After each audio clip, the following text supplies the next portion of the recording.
Welcome back to my channel. My name's Jessica. This is the Needle and Floss.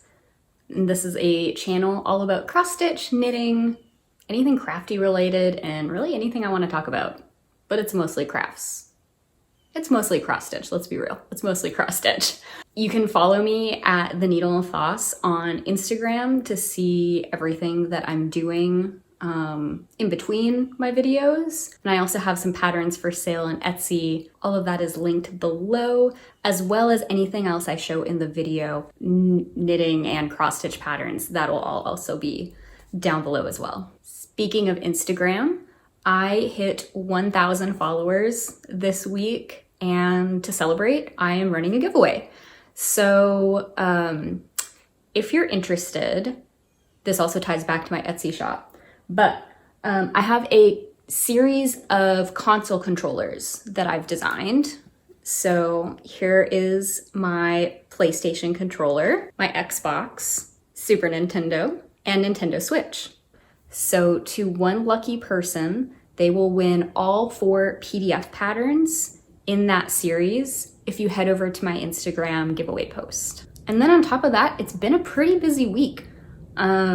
We had a pipe, not burst, we had a leak in the main line coming from the sidewalk to the house. So there would just be water coming from the lawn into our walk up to the house. So that was fun. We got to have our lawn dig up while they fixed the leak. I also discovered that a furry friend decided to chew through the wiring in my car. So what we thought was a dead battery turns out to just be wiring that is completely frayed and destroyed. So my car is also in the shop. My husband and I also did a puzzle this week. We started last weekend, and we're not really puzzle people, but we wanted to do something new. So we picked up a couple puzzles, and this was the first one. And so we got a good chunk of it done last weekend, and then we finished it up on Friday. It was actually really, really fun. I'm kind of excited to start the second one. And I'm also really excited because this Wednesday, right now I'm filming on Sunday, so in 3 days, I get my second dose of the COVID vaccine. So I am so excited. My husband has already gotten his second dose, and that was like 2.5 weeks ago. So he is golden right now. So really, I am the slower one. It was hard for me to get my first appointment. It was a little easier for him. So I'm just excited that I'm getting my second dose, and that's coming up. I hear that the second dose, some people react a little bit more to it. But he had like no reaction to either dose, so I'm really not worried. But yeah, excited. That means like by the beginning of May, we're gonna be free-ish. For me, I am so excited because I have not had a haircut since January 2020. So, while being fully vaccinated, we're not gonna like start going crazy and like going to all the places. We're still gonna be wearing masks. We're still gonna be distancing ourselves from people who we aren't sure are vaccinated. But I am going to give myself a little bit of a treat to mask up and get my hair cut finally. That's like the one thing I really want to do. Cause these split ends, man. So I don't think I have that much to show you this week. I mean, it's still a good amount. It's not as much as last week, I'll tell you that. But I do have a finish. I have some finishes for now. And then I have a whip, and then I have some whips. And then I have a knitting new start, but you'll see. And then after all of that, I want to give you guys an update of my no spend and my May plans, my Stitch Maynia plans. Stitch Saynia? Spoiler? We'll see. We'll get there. Hang around. So my finish Shouldn't be a surprise to anyone watching last 2 weeks. I always want to say last week, but I don't do weekly videos. I put them out every 2 weeks. So if I ever say last week, just know in your head, it was, 2 weeks ago. But this finish shouldn't be a surprise if you watch my last video. It is Retro Geometric Pattern by Axabee. Last video, I really had just like a tiny bit left. You also would have watched me go through a whole existential crisis, realizing that this Ada isn't square, it's rectangular. I stitched this from Stash. I think this was like a Loops and Threads giant roll that I had gotten from Michaels. I know I've used it for other things, but I guess it wasn't super noticeable that it wasn't perfect squares, but when you have a design that's a perfect square and it comes out rectangular, and by rectangular I mean like it's over ½ an inch taller than it is wide rectangular,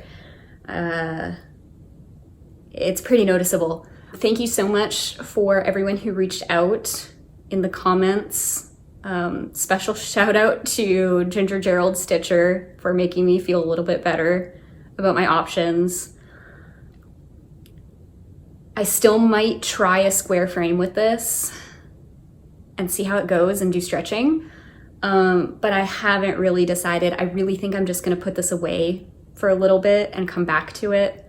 Finishing isn't something, like fully finishing isn't something that I really jump to do. I love finishing cross stitches, but when it comes to fully finishing and framing, sometimes I drag my feet. So I can see myself dragging my feet extra on this one. So we'll see. Because I do really like the design and I want to get it on my cross stitch wall. It just, yeah.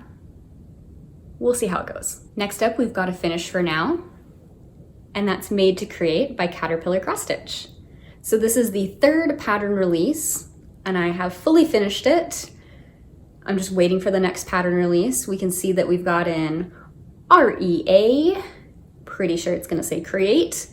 So fourth, my guess is going to be the T. And then that way we just have the two end letters. I know that there's this really cool floss bobbin in the pattern somewhere that was part of the sneak preview. So maybe next pattern release we get to stitch the bobbin. That would be really cool. I like the colors of the bobbin too. I think the needle minder that they released for the stitch along was that floss bobbin. So yeah, but it's coming along. This is stitched on Vintage Country Mocha. I'm fairly sure it's 32 count. This color really could go with anything. I think anything would look good on this. I'm a convert. Why does that sound weird? I'm converted? That still sounds weird. I really like the fabric.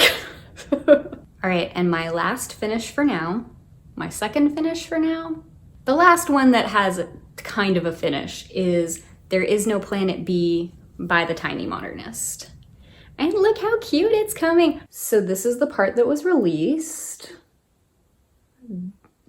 Little guys.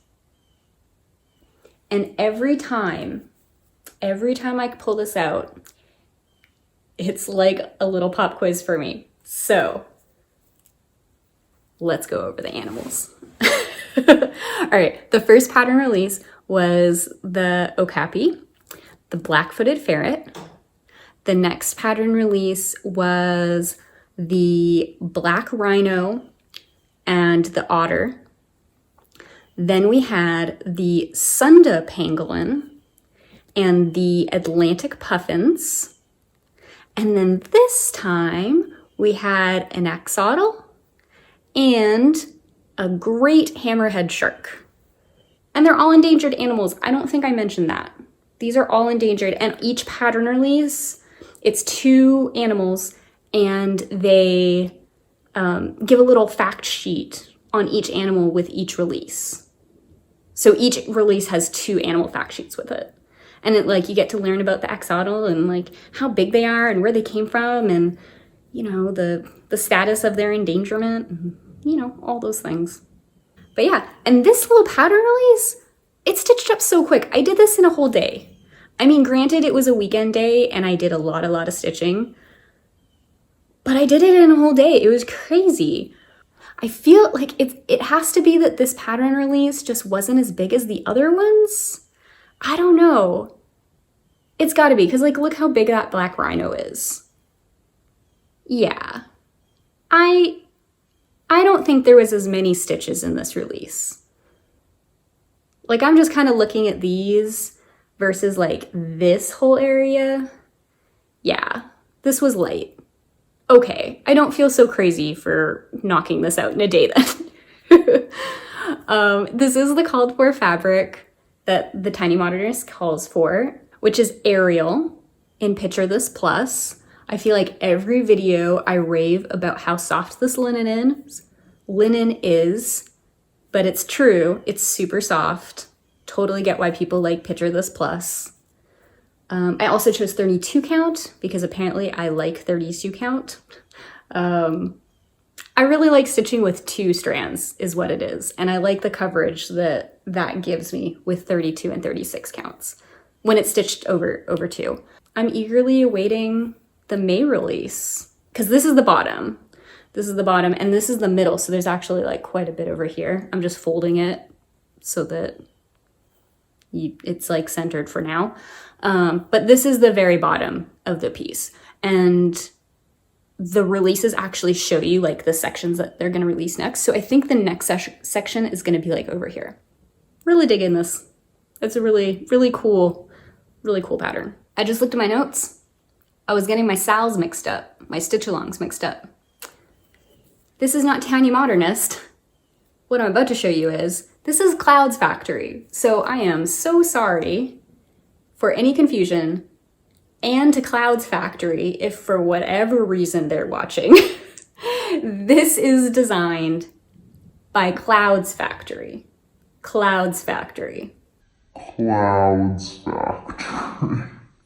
All right, now we have something by Tiny Modernist, and that is Zodiac Signs. So this is a whip, trying to make sure you guys can see it. It's a stitch along. I'm still working on the March pattern release. So I actually need to stand up, make sure that I'm showing you the right thing. So yeah, we're working on Taurus right now. If we look, there is Aquarius, Pisces, Aries, and I'm working on Taurus. And because I'm stitching the frame as I go, I have been doing one strand of the motif and then one strand of the border. So it's kind of making, it's breaking up the monotony of just stitching the border. So it's like I get a little bit of the bowl and then a little bit of the frame. And so it's been working. I've been really liking this one. I've only been stitching it for a couple days, so I should be able to knock this out fairly quickly, I think. And now we can actually see what it looks like all the way across, which is really cool. So it's the 12 zodiac signs, and so it's going to be 4x3. So after this, it's going to be one for each month. It'll be like a middle one, and then at the very bottom, it'll be 4 more. So just to kind of get an idea of like where we're going with the frames. So yeah, this is Zodiac Signs by Tiny Modernist for real this time. And this is stitched on an 18 count Aida. You guys, this is going a little bit into my plan section. I mean, it's not, but it'll give you context for the plan section because this is how I stitch currently. I use the weekends and Tuesdays and Thursdays to stitch on my stitch-alongs and SALs. So I use 4 days of the week, weekends, Tuesday, Thursday, to make sure I continue progress on those so that I don't fall behind. And then on Monday, Wednesday, and Friday, I have a whip wheel on my phone. It's like tiny decisions or an app like that. And all of my whips are in the app on a wheel, and I spin it. So 3 days a week, I just work on a random whip. And it's pretty good about choosing something randomly. But there's been one whip that hasn't really come up since like beginning of February or January. So it has been a long time since I've worked on it. And this is actually my oldest whip at the moment. I started it in November, beginning of November of 2020 of last year. And I was making really good progress on it. And then I started my whip wheel thing, and then it just kind of stopped coming up. Probably because I had so many other starts that it just like, statistically, it started going to other things. Anyways, I'm excited it got pulled again. Is my Disney castle. Ah! Hold on, let me show you what it's gonna look like. So this is Disney Castle by Mandrink's Design. It's pretty full coverage with quite a lot of backstitching. But I am making great progress. I feel like I'm making great progress.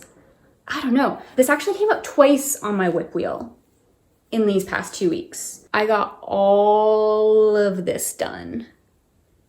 And quite a bit of this is tent stitch. It's also known as half stitch, but it's basically just one leg of the cross stitch instead of like doing one and then two.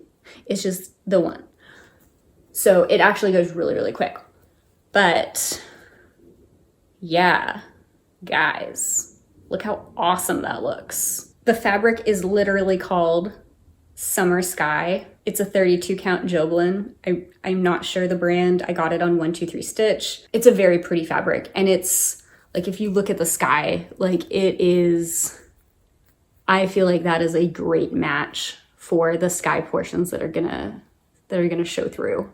So since this is my oldest whip, keep this in mind for when I talk about my plans, because this will be mentioned. Disney Castle, Mandrink's Design, not Tiny Modernist.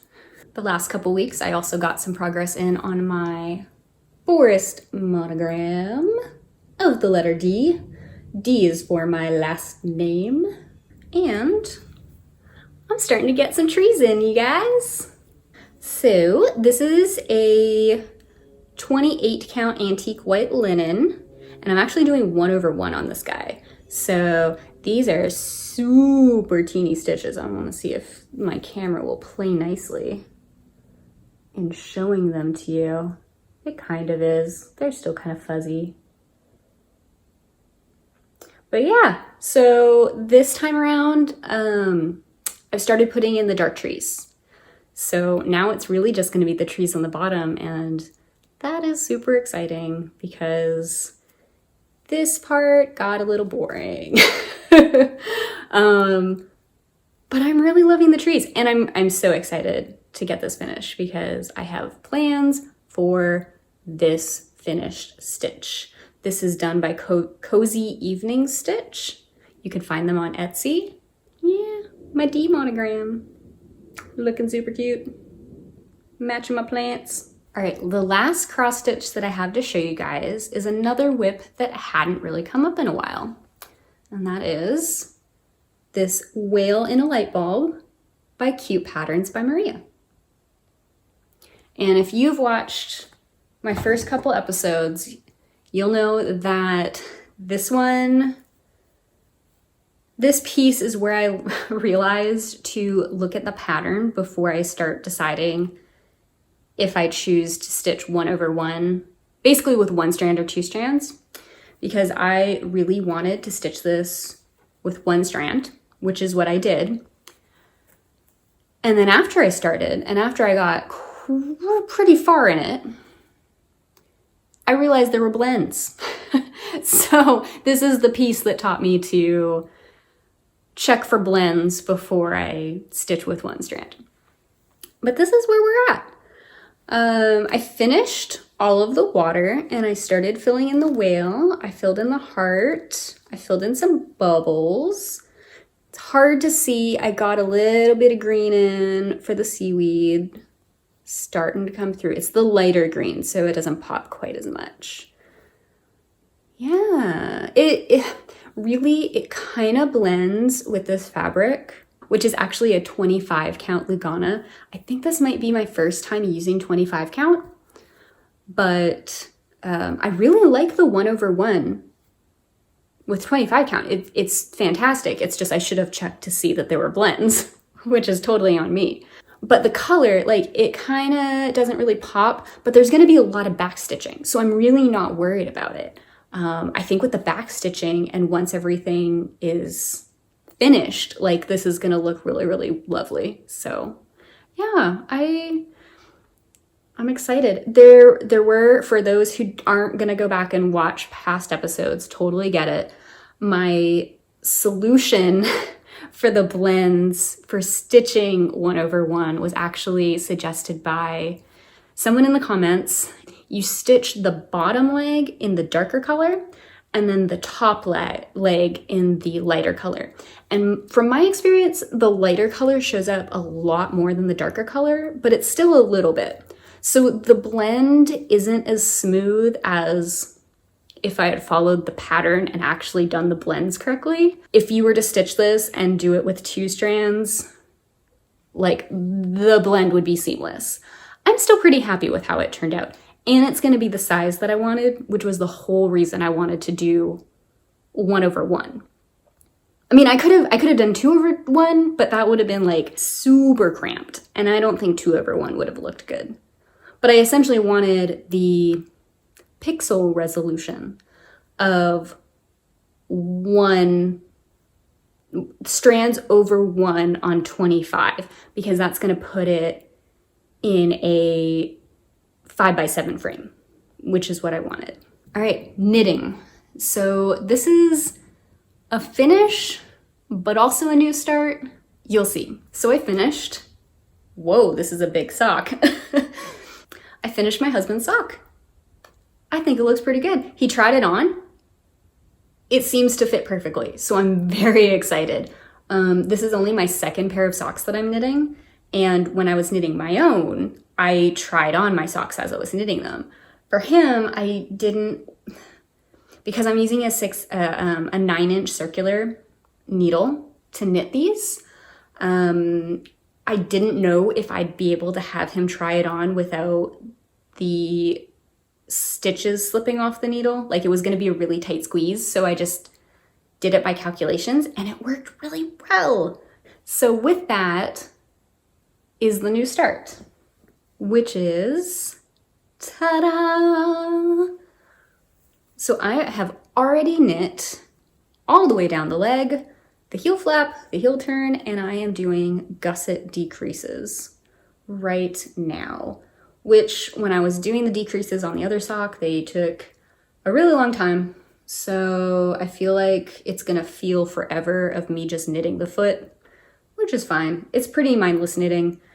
Yeah, I'm actually surprised at how much I was able to knock out in a couple weeks on this. So this is about like 2 weeks of my knitting, combined with other knitting, combined with other cross stitch. So I feel like this is really good progress for me. The yarn I'm using, he actually picked out. It is Muse in Adventure Speckle. I think he spent like 2 days picking this out, which I thought was just the cutest. And last, but certainly not least, is my shawl. I don't know how to show shawls anymore. It's just getting so big. Yeah, I made a lot of progress on this guy. I'm just gonna show him like this. It's gonna be like a big semicircle. So like I started here and then like slowly I'm radiating out. But 2 weeks ago, I think I was on this last honeycomb and I did this whole section of dots and this cute bubble stitch. You can actually see it's kind of 3D. And now you can't see it super well because it's still on the needles, but it's going through the contrasting colors, which are the gray, medium green, and then this is a dark green. It repeats through those twice and it's gonna be a wavy border. So you can actually kind of see it here, like that's the hump of a wave. And then that's kind of it going in. It'll be a lot more obvious when it's off the needles. Yeah, this was my first project doing color work. My first project doing something this big. It was the whole reason I got interchangeable needles. But I'm loving it. I am trying to knit like a mad person so that I can finish it before it gets too hot here in Texas. So there's a small chance I finish this by next video. We'll see. I don't know what'll happen. So I don't know. This will also be the first time I block something. It definitely needs to be blocked because of the honeycombs. They kind of naturally want to bunch up. And then I've heard that blocking just helps color work lay nicer, lay more nicely. So yeah, I think I know what I'm doing with blocking. I think I have to get like something to block it on and then pins, but I'm gonna have to do a little bit of research just to make sure I'm going down the right path. So for my knitters out there who block all the time, feel free to point me at whatever resources, tools, anything you would use that could help me block this shawl. And it's so squishy. Squish. That shawl is from Stephen West of West Knits. So the main color is the lightest color, which I used this yarn. It's all fingering weight. And most of it is Stroll from Knit Picks. This is in Dove Heather. The dark gray is a Stroll tonal. It's actually in Thunderhead, I believe this is the colorway. This says eucalyptus. I lost the tag for Thunderhead, but it's the exact same. It's just a different colorway. It's a Stroll tonal, so even the tonal part is correct. It's just instead of eucalyptus, it's Thunderhead. The medium green is Forest Heather, again, Stroll. But the dark green is not Stroll. It's still Knit Picks. All of these are from Knit Picks. It's in Conifer, and it's a kettle dye, but this is from Hawthorne. And of course, it's not showing the green. It's trying, like my camera is going a little crazy with it. It's actually making it look a lot more yellow than it is.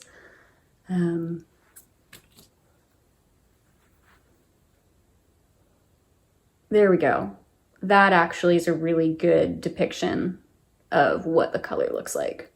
So that moves us into plans. I want to give an update on my no spend. So I started my no spend last month. It wasn't at the beginning of the month. I had already bought the Stitch Life studio frames that I showed in my last video.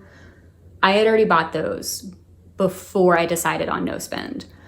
But after I decided on no spend, I don't believe I've bought anything, which is super great. I'm just stitching from stash at this point. Just stitching from stash. I have so many patterns that I can stitch right now. No need to buy anything. I have decided to break the no spend though, which leads into my plans for Stitch Maynia. Which, because I have so many already works in progress, I have decided to do Lindy Stitch's Stitch Saynia version. Now, to be fair, she didn't go into super lots of detail in her recent video about it. She alluded to the video where she super explained it in 2020. I didn't watch it. So I'm going off of her explanation in her last video, which is, instead of doing a bunch of new starts, you only do new starts on the weekend. And in order to do the new start, you essentially have to make whatever your goal is during the week. So it's kind of like the adult version of eat your vegetables to get your dessert. So there are 5 weekends in May, which means I will have 5 new starts. Conveniently, I have at least 5 projects already kitted up and ready to start. So that's actually not a problem. The one thing I am gonna buy though is I'm doing a series of little cottages that are seasonal. So I've already done August and winter, and I have planned to do all 4. I still need to do spring and summer, but what I've been doing is I've been waiting until the actual season to start them. Well, spring started like a month ago, so I need to go buy the spring pattern. So it's gonna be breaking my no spend, but I was planning on buying it anyways, so that's fine. I actually already have the fabric for it. I should have all the floss, plus my floss stash is pretty good in DMC. And then I'm just gonna pick 4 other patterns from my patterns that are kitted up. Now, I went over how I have been stitching, so I'm still going to I still need days to do my stitch alongs. So my peas and carrots and broccoli for the week, I've decided I'm gonna do Monday, Wednesday, Friday. Those are gonna be my SAL days, my stitch along days, to make sure I stay on track with those, which leaves Tuesday, Thursday. And that brings us back to Disney Castle. So what I've decided is Disney Castle is gonna be my focus piece for May. I haven't really had a focus piece in a really long time, unless you count the stitch alongs. But yeah, I want to get some good progress since that's my oldest whip and I haven't touched it in a while. So yeah, May is going to be my stitch alongs, Disney Castle, and then I'm going to have 5 new starts. And that's my plan. So I'm going to break my no buy, or my no spend, but that's fine. I'm not gonna go crazy. The other thing I'm thinking about with the no spend is I have had 2 pieces of fabric from 123 Stitch on alert for whenever they come back in stock. And they had been out of stock for probably 6 months. Well, they came back in stock. So I think I might pick those up just because there's 2 patterns that I really want those fabrics for. Like they are perfect for those patterns. So it's not an impulse buy. Like that I searched a long time for like what colors I wanted for those patterns, and that's what I landed on. So I think I'm also going to break my no spend to pick up those 2 pieces of fabric, which I mean, I'm not going to feel guilty about. Like I said, they're not impulse buys. It's specific and it's fabric, so it's going to justify the 123 Stitch shipping cost. So, and I don't think I've mentioned this in the video. The whole point of the no spend is I want to get a Lowery stand, and Lowery stands are expensive. It's just, I wouldn't feel great buying one while also spending a lot on cross stitch and knitting when I have so much that I can be working off of that I already own. So that's why I've really been trying to stitch from stash and be responsible with my spending so that I don't feel guilty about buying this stand. I think I'm gonna buy the stand soon. I feel pretty confident in me being able to keep my no spend up for a considerable amount of time. I have so much cross stitch here that I can be working on that I would be happy with, that I already have fabric for, that I already have floss for. If I run out of floss, I'll get floss. I mainly stitch with DMC, it's fine. But I'm not gonna go out and buy new patterns. I say that now, but there's gonna be like the stitch along that comes out, or someone wants to like do a SAL, like a start along. We'll see. If something comes out and I can stitch completely from stash and I just need to buy a pattern, I might break my no spend for that. But I'm not gonna buy a pattern that then needs fabric and a bunch of supplies for it. If it's an affordable pattern that I can stitch from stash, I'm willing to break no buy for it. And then the Lowery stand, I see that as an investment because I have noticed my posture has been terrible, especially the last week. I don't know what's been up with the last week, but I'll realize that I am like hunched over like a troll cross-stitching or knitting. So that's another reason why I think I'm just gonna go ahead and find a Lowery stand. If I can find one in the US, that'll be ideal. If I need to get it shipped from across the pond, I'll do that. That's fine. I specifically want the black powder coated one just because it goes with my decor. So I'm going to be hunting around for that. If you guys know of any shops that carry Lowery stands, I already know about Fire Poppies. Fire Poppies is completely sold out. That was the first place I looked. If you guys know any other shops, US shops that I can look at that would have Lowery stands, please let me know. I think that's it. The next time you guys see me, I should be fully vaccinated and I should be starting my first Stitch Maynia start. So, until then, I'll see you guys next time.